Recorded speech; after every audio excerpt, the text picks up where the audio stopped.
हाँ जी बच्चों, कैसे हैं आप लोग? चलिए, तो आज हम लोग कॉन्ट्रैक्ट ऑफ गारंटी की नेक्स्ट क्लास में हम लोग पढ़ेंगे nature and extent of sureties liability. पिछली क्लास में हमने गारंटी का कॉन्ट्रैक्ट देख लिया था कि कॉन्ट्रैक्ट ऑफ गारंटी क्या होता है। सर, कॉन्ट्रैक्ट ऑफ गारंटी, अब ये तो याद ही है कि किसी दूसरे की परफॉर्मेंस या उसके डेट के डिस्चार्ज के लिए जब कोई दूसरा व्यक्ति कहता है कि I will do this in case this person defaults, तो उसको हम लोग कॉन्ट्रैक्ट ऑफ गारंटी कहते हैं। कॉन्ट्रैक्ट ऑफ गारंटी में 3 पार्टीज हैं, प्रिंसिपल, डेटर, क्रेडिटर और आपका श्योरिटी। तो फिलहाल we will discuss about surety's liability.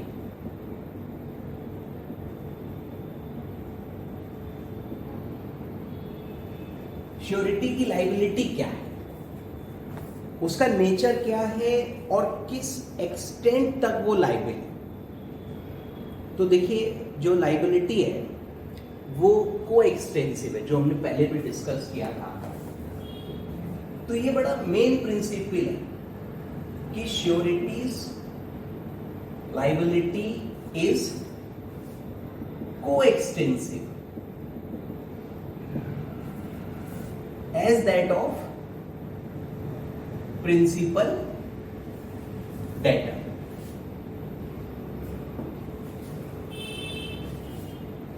Unless otherwise agreed by the contract. Unless otherwise agreed by an express agreement. तो देखिए, इस पॉइंट पे that is what we call कि जो श्योरिटी की लायबिलिटी है वो कोएक्सटेंसिव है। और ये कोएक्सटेंसिव वाली बात सेक्शन 128 में दी हुई है बच्चों। अब इसका मतलब है कि प्रिंसिपल डेटर के बराबर उसकी लायबिलिटी है, और प्रिंसिपल डेटर जितनी अमाउंट के लिए, सर हम लोग डिस्कस कर रहे हैं nature and extent of sureties liability. तो फिलहाल एक्सटेंट की बात हो गई। तो देखिए, श्योरिटी इज लायबिल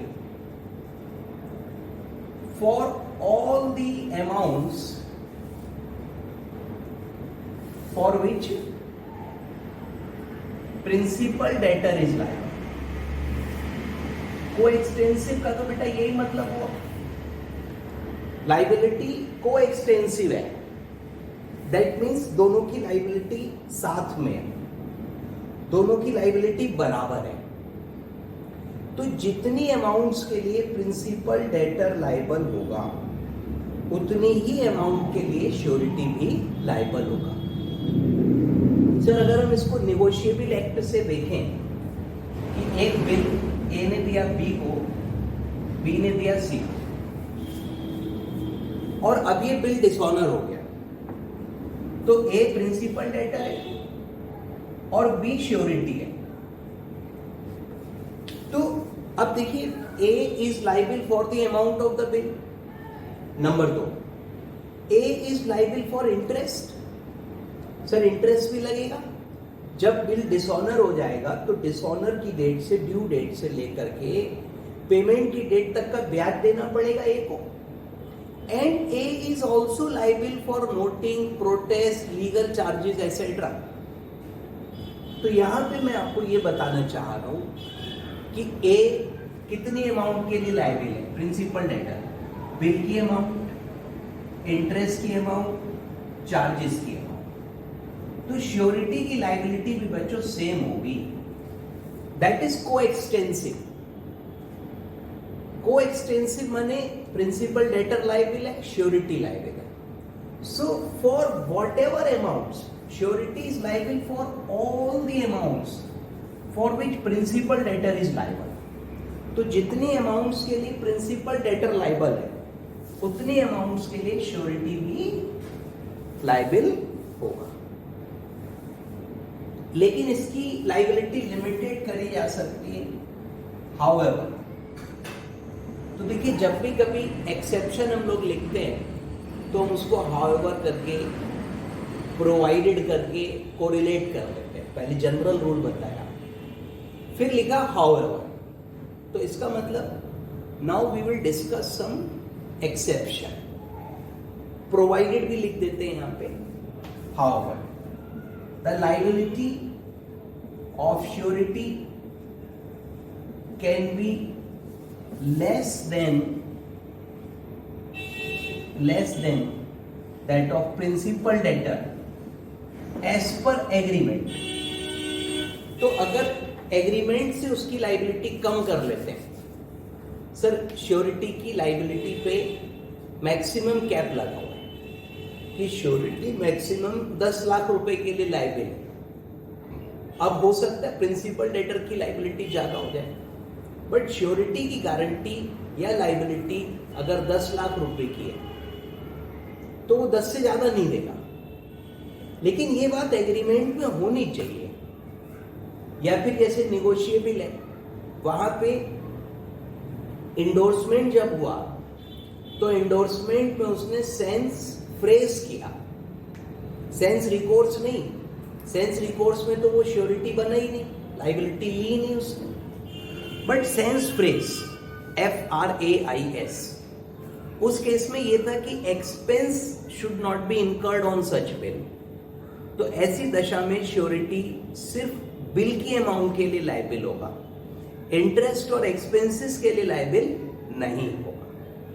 तो उसकी लायबिलिटी लिमिटेड हो सकती है, रिड्यूस हो सकती है, पर वो reduction must be provided in the agreement. Agreement में प्रोवाइड होना चाहिए, अदरवाइज नहीं होगा। तो ये है हमारा श्योरिटी की लाइबिलिटी में पहला पॉइंट कि surety's liability is coextensive as that of principal debtor. ठीक है बच्चों। दूसरा पॉइंट है कि श्योरिटी की लाइबिलिटी कब स्टार्ट होगी, नेचर ऑफ लाइबिलिटी। तो sureties liability commences as soon as principal debtor defaults। तो जैसे ही ये प्रिंसिपल डेटर डिफॉल्ट करेगा उसकी लाइबिलिटी शुरू हो जाएगी। तो liability of surety arises only on the default.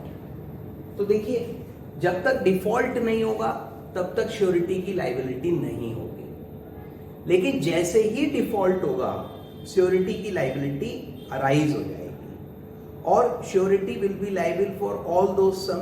ये तो हो गया, तो वो लाइबिलिटी उसकी रहेगी। ठीक है। अब देखिए अगर कोई कंडीशन है, हाउएवर, ठीक, फिर वही एक्सेप्शन,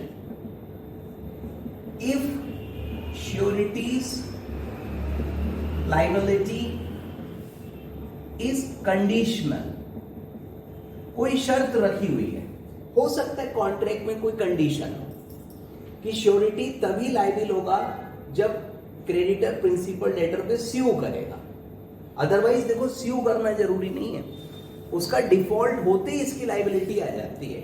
पर मान लो ऐसा लिखा है, तो if sureties liability is conditional तो his liability will commence only after fulfilment of that condition. Precedent होनी चाहिए, पहले होनी चाहिए। जैसे एक को श्योरिटी वाला पॉइंट था कि अगर श्योरिटी ने गारंटी दी है with a condition that other person will join as co surety, तो उसकी लाइबिलिटी अगर वो को श्योरिटी की तरह ज्वाइन नहीं हुआ है तो नहीं होगी, राइट। तो कंडीशनल हो सकती है, अदरवाइज जैसे ही प्रिंसिपल डेटर की लाइबिलिटी डिफॉल्ट होगा श्योरिटी की लाइबिलिटी स्टार्ट हो जाएगी बच्चों। If principal debtor can not be sued, ठीक है, फॉर डिफेक्ट्स इन डॉक्यूमेंट, कोई भी वजह हो सकती है, तो श्योरिटी का बोलो क्या होगा बच्चों? सर ये तो इसी की कोरोलरी है। अगर प्रिंसिपल डेटर लायबल नहीं है तो surety can also not be sued. ठीक, हालांकि एक रूल हमने इसका एक्सेप्शन पढ़ा था कि अगर प्रिंसिपल डेटर माइनर है, इनकॉम्पिटेंट टू कॉन्ट्रैक्ट है, बट श्योरिटी कॉम्पिटेंट है, तो श्योरिटी लायबिल होगा। तो श्योरिटी की लायबिलिटी इस तरीके से चलेगी बच्चों। It is coextensive, that is the main thing, subject to agreement. और जैसे ही डिफॉल्ट होगा उसकी लायबिलिटी शुरू हो जाएगी। और सर एक और पॉइंट है कि surety is liable even if creditor does not or refuses to sue the debtor। Creditor अगर डेटर पे सूट फाइल नहीं करता है, या इवन आप देखिए रिफ्यूज कर देता है कि नहीं करूंगा, तो भी श्योरिटी की लायबिलिटी रहेगी, अनलेस एग्रीमेंट। ठीक है, एग्रीमेंट में लिखा है कि पहले सूट फाइल होगा तो बात अलग है। अदरवाइज क्रेडिटर अगर डेटर पे सूट फाइल नहीं करता, दिस इज फॉरबियरेंस। ठीक है, या फिर भूल जाता, ओमिशन हो जाता है, तो डेटर लायबिल तो है ना, तो श्योरिटी भी लायबिल है। He can sue anyone, he can sue both. वो डेटर पे सूट ना फाइल करके क्रेडिटर जो है डेटर पे ना फाइल करके श्योरिटी पे कर रहा है, श्योरिटी लायबिल होगा। हाँ, एग्रीमेंट में लिखा है श्योरिटी तभी लायबिल होगा जब एग्रीमेंट वो उस पर सूट फाइल करेगा, तो बात अलग है, अदरवाइज वो लायबिल रहेगा। ठीक है बच्चों, अब देखिए एग्जांपल दिया है कि A guarantees to B payment of a bill of exchange. तो बिल का अब देखिए श्योरिटी है, तो बिल के केस में principal debtor is liable for amount of bill, interest and charges. So my surety will also be liable for amount of bill, interest and charges. That is coextensive. तो अगर देखिए पूरे को summarise करें तो पहला पॉइंट है श्योरिटी की लाइबिलिटी का नेचर डिस्कस कर रहे हैं हम लोग, एक्सटेंट डिस्कस कर रहे हैं कि श्योरिटी कब लाइबिल होगा, कितनी अमाउंट के लिए होगा, and what are the conditions. तो surety is liable number 1 coextensive as that of principal debtor. So for whatever amount principal debtor is liable, surety is liable, provided agreement में कुछ और ना लिखा हो। अगर agreement में कुछ और है that will prevail. Number 2, जैसे ही डिफॉल्ट होगा श्योरिटी की लाइबिलिटी शुरू हो जाएगी, भले ही डेटर पे सूट फाइल ना किया जाए, ठीक, लेकिन एग्रीमेंट में चेंज हो सकता है इन बातों को। और अगर किसी कारण से debtor can not be sued, तो यकीन मानिए surety can also not be sued. But there is one exception to this rule, that in case principal debtor is incompetent but surety is competent to contract, तो surety will remain liable. तो surety की liability coextensive है, उसके default करते ही इसकी liability शुरू हो जाती है। अगर डेटर डिस्चार्ज हो जाएगा तो श्योरिटी भी डिस्चार्ज हो जाएगा, और अगर क्रेडिटर डेटर पे सूट फाइल नहीं करेगा तो भी वह श्योरिटी पर सूट फाइल कर सकता है। पर इन सारी चीज़ों को एग्रीमेंट से बदला जा सकता है। तो अगर श्योरिटी और क्रेडिटर के बीच में जो एग्रीमेंट है और उस एग्रीमेंट में कुछ और बातें प्रोवाइड करी गई हैं, तो दैट एग्रीमेंट विल प्रिवेल। ठीक, एग्रीमेंट में put A limit on the liability. Agreement में लिखा है श्योरिटी की लायबिलिटी मैक्सिमम 10 लाख होगी, तो भले ही डेटर हायर अमाउंट के लिए लायबिल है। एग्रीमेंट में ये लिखा है कि surety is liable only when को श्योरिटी ज्वाइंस, तो this condition must be fulfilled. Agreement में लिखा है surety will pay the amount only when creditor files A suit on debtor, तो श्योरिटी तभी देगा जब मुकदमा होगा। तो ये सब बातें बदली जा सकती हैं, but otherwise if agreement is silent तो कोएक्सटेंसिव है, जो अमाउंट डेटर ने देनी है वो क्रेडिट श्योरिटी ने देनी है। सर डिफॉल्ट करते ही लायबिलिटी शुरू हो जाएगी, डेटर पे भले ही मुकदमा ना करे श्योरिटी पे हो सकता है, और अगर श्योरिटी डेटर पे मुकदमा नहीं हो सकता due to defect in document, तो श्योरिटी पे भी नहीं होगा। ठीक है, एग्रीमेंट अलग है। चलिए, so this is nature and extent of sureties liability. अगली टॉपिक है बच्चों कंटिन्यूइंग गारंटी। कंटिन्यूइंग गारंटी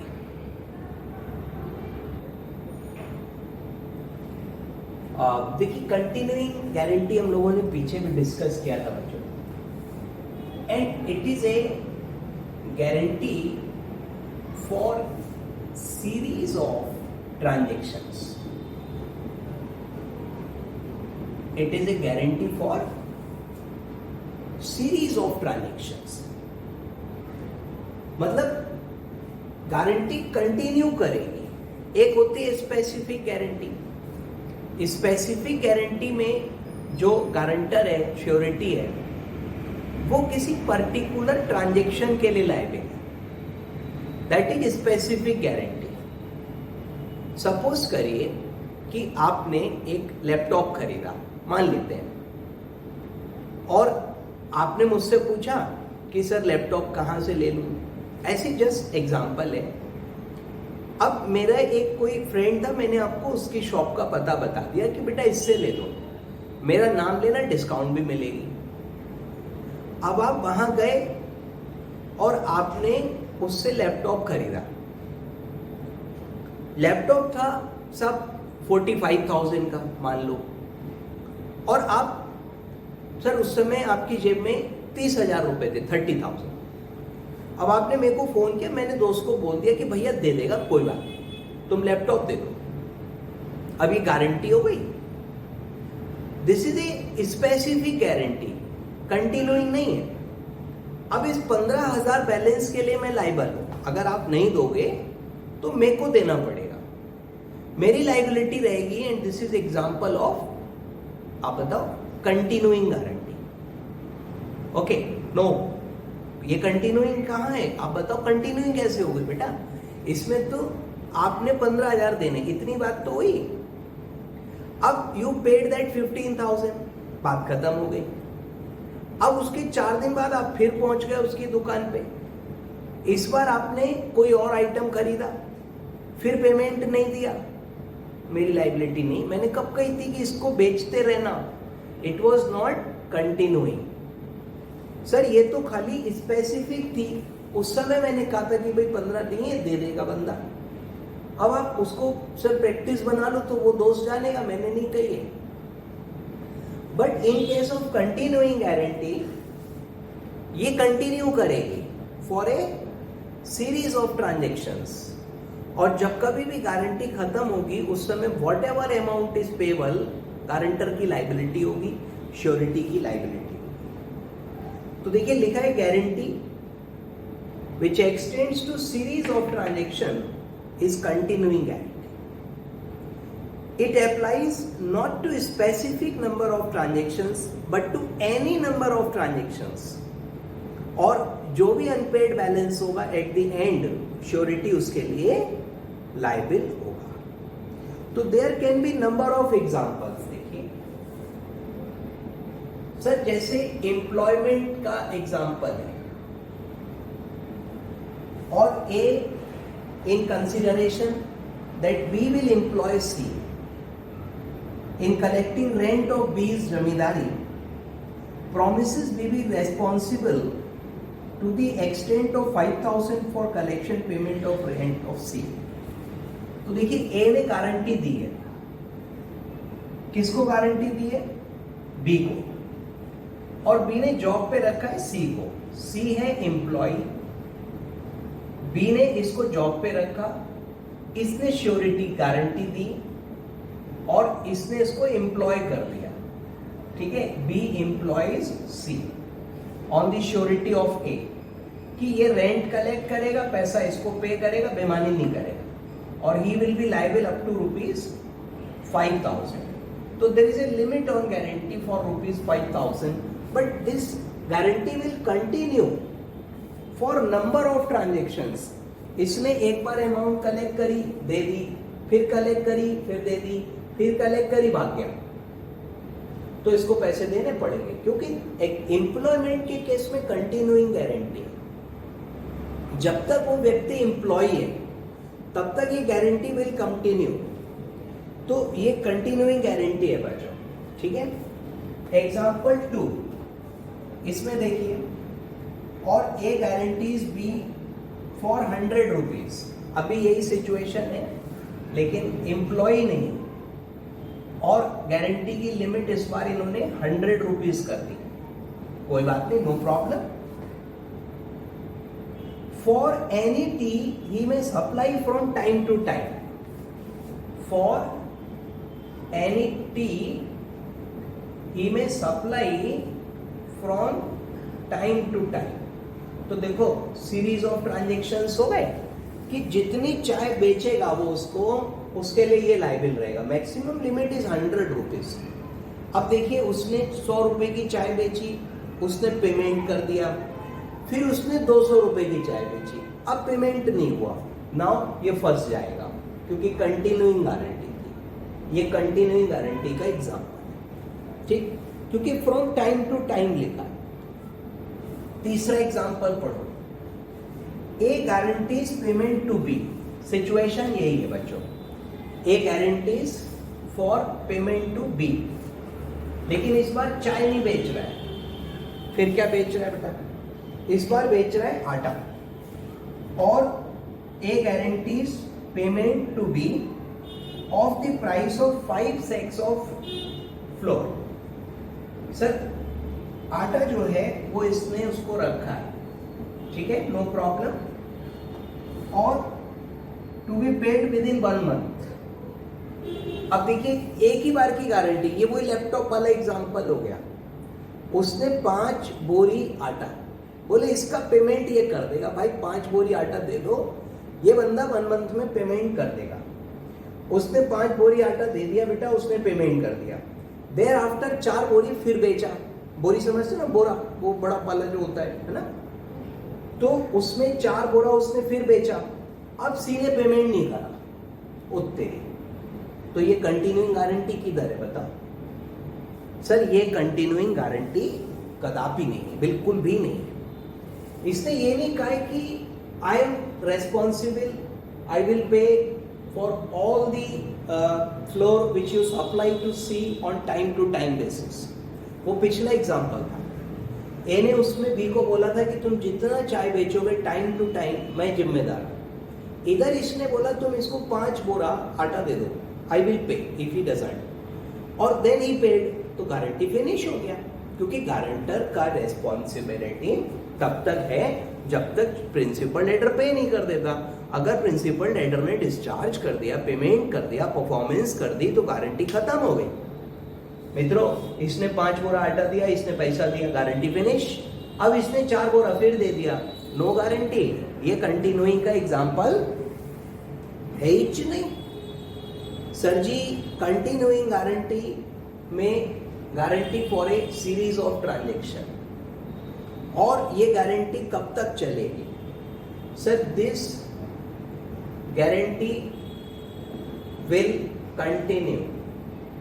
आप बताओ अनंत काल तक? नहीं, till performance of all transaction, performance या पेमेंट ऑफ ऑल ट्रांजेक्शन, सारे डेट्स पे हो गए, गारंटी फिनिश। और बेटा या फिर guarantee is withdrawn. Continuing guarantee को हम विथड्रॉ कर सकते हैं। इफ यू रिमेंबर, तो गारंटी को रिवोक किया जा सकता है। Continuing guarantee can also be revoked, but whenever you will revoke, so whenever you revoke the guarantee, you will revoke only for future transactions. You cannot revoke the guarantee for transactions which have already taken place. मैं आज revoke करूंगा तो आज के बाद के लिए liable नहीं होगी, but whatever amount is due today that I have to pay. Sir honesty भी यही है। तो कंटिन्यूइंग गारंटी को देखिए, अगर हम समराइज करें तो एक बहुत छोटी सी डेफिनेशन है इसकी, बहुत छोटी सी, कि this is a guarantee for a series of transactions. Continuing guarantee एक ऐसी गारंटी है जो सीरीज ऑफ ट्रांजेक्शंस के लिए है, This is written in section 129. Now you can give some examples like employment. अब employment में जनरली देखिए, अगर कहीं आपकी जॉब लगी है और मैंने गारंटी दी हुई है, तो जब तक आप वहां नौकरी कर रहे हो, जॉब कर रहे हो, सर्विस कर रहे हो, मेरी गारंटी विल कंटिन्यू. दूसरा, सर उसने कहा कि जितना चाय बेचोगे from time to time, I am responsible up to 100 rupees, continuing. तीसरा एग्जाम्पल, उसने 5 बोरा आटे का एक गारंटी लिया और then he paid, guarantee is over. फिर गारंटी दोबारा थोड़ी हो गई, it is not continuing guarantee.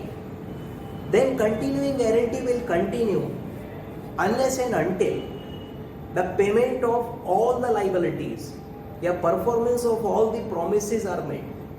And ठीक है sir, continuing guarantee can also be revoked. But whenever you revoke the guarantee, remember you can revoke only for future transactions. The transactions which have already taken place, guarantee cannot be revoked for those transactions. You will continue to be liable for that. बच्चों, next heading है liability of 2 person. Primarily liable, not affected by arrangement between them, that one shall be surety on other's default. Liability of 2 persons.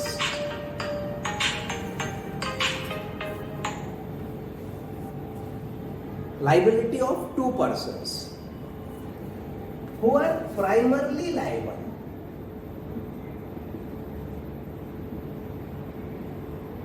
ठीक है, primarily liable, liability of 2 person who are primarily liable is not affected by an arrangement, मतलब contract between them that one of them will be surety for other, provided creditor is not party to such arrangement.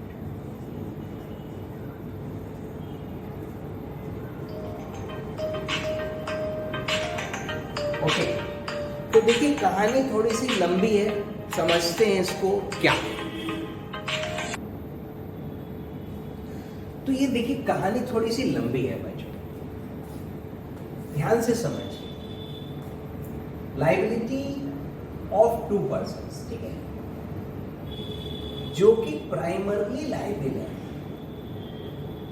Is not affected. तो इनकी liability is not affected by an arrangement between them. आपस में कुछ भी agreement करते रहो, तो इन्होंने एग्रीमेंट किया आपस में बिटवीन देम कि एक बंदा प्रिंसिपल डेटर है, एक उसका श्योरिटी है, but they are liable as primary liability. तो क्रेडिटर इज नॉट अफेक्टेड. आप देखो, सपोज ए और बी, ओके, ए जो है is in need of money, A को पैसे की सख्त जरूरत है, और बी है उसका दोस्त, फ्रेंड. अब इन्होंने एक बिल लिखा ज्वाइंटली एक प्रोमिसरी नोट लिखा, चलो, और दोनों उसमें बन गए बेटा promisor. Now both are primarily liable. इसमें श्योरिटी कहां है यार? ये तो दोनों प्रोमिसर है. और इस बिल के बेसिस पे सपोज करिए सी से इन्होंने पैसे ले लिए, पेमेंट ले लिया, डिस्काउंट टाइप करा दिया. सी है सेठ साहूकार और ब्याज पे पैसा देता है. उसके पास गए, प्राइमरी लाइबिलिटी के रूप में प्रॉमिसरी नोट ए और बी दोनों ने लिखा, दोनों ने एज सर मेकर साइन करे. बिल कैसे बनाया गया? we promise to pay rupees 1 lakh to C और A और B दोनों के साइन है. So this is jointly executed promissory note. अब देखो दोनों की प्राइमरी लायबिलिटी है. जो पैसा मिला वो पैसा दे दिया गया ए को, क्योंकि ए was in need of money. ये इनका आपस का सेटलमेंट है जिससे सी पार्टी नहीं है. अब ए और बी में एक और एग्रीमेंट हुआ कि A is primarily liable and B is surety. लेकिन इस एग्रीमेंट में सी पार्टी नहीं है. Now if C wants to recover money from B, then what? The answer is yes, because the liability of two persons who are primarily liable is not affected by an arrangement between them that one of them will be surety for other. इस arrangement पर इन दोनों में तो देखो जब मुकदमा होगा ए और बी लड़ेंगे तब तो ये अरेंजमेंट वैलिड है, एनफोर्सिएबल है. लेकिन जहां तक सी के अधिकारों की बात है तो C is unaffected by this arrangement. कुछ भी करते रहो आपस में. अब आप कहोगे साहब C has knowledge of that arrangement, तो लिखा है क्या नॉलेज होगी तो नहीं होगा. सर पार्टी नहीं होना चाहिए. तो even if she has knowledge of this arrangement, अगर सी को इस अरेंजमेंट की जानकारी भी है तो भी C has the right to recover the money from A or B. Both are primarily liable. कोई श्योरिटी नहीं है, कोई कुछ नहीं है. सर लाइबिलिटी जहाँ प्राइमरी लाइबल है is not affected by an arrangement between them that one of them will be liable as surety and other will be liable as debtor, provided creditor is not party to such. इस arrangement की party अगर C को भी बना लोगे तो C bound हो जाएगा. सो दिस इज व्हाट ये लिखा हुआ है आपका, और ये पूरी कहानी है सेक्शन 132 में. ठीक है. 129 तो बेटा पिछला वाला था, कंटिन्यूइंग गारंटी वाला था. ये 132 है जो इस बात को कहता है. सेम एग्जांपल लिखा है, सेम एग्जांपल है, वही चीज लिखी हुई है. अगली हेडिंग है डिस्चार्ज ऑफ श्योरिटी. तो श्योरिटी कब कब डिस्चार्ज हो जाएगा, किन किन तरीके से हो जाएगा. तो देखिए पहला है बाय रिवोकेशन, दूसरा है बाय कंडक्ट ऑफ क्रेडिटर, और तीसरा है ऑन इनवैलिडेशन. वो वैलिडेशन नहीं है बच्चों, वो इनवैलिडेशन. मिसप्रिंट है वहां पे बुक में.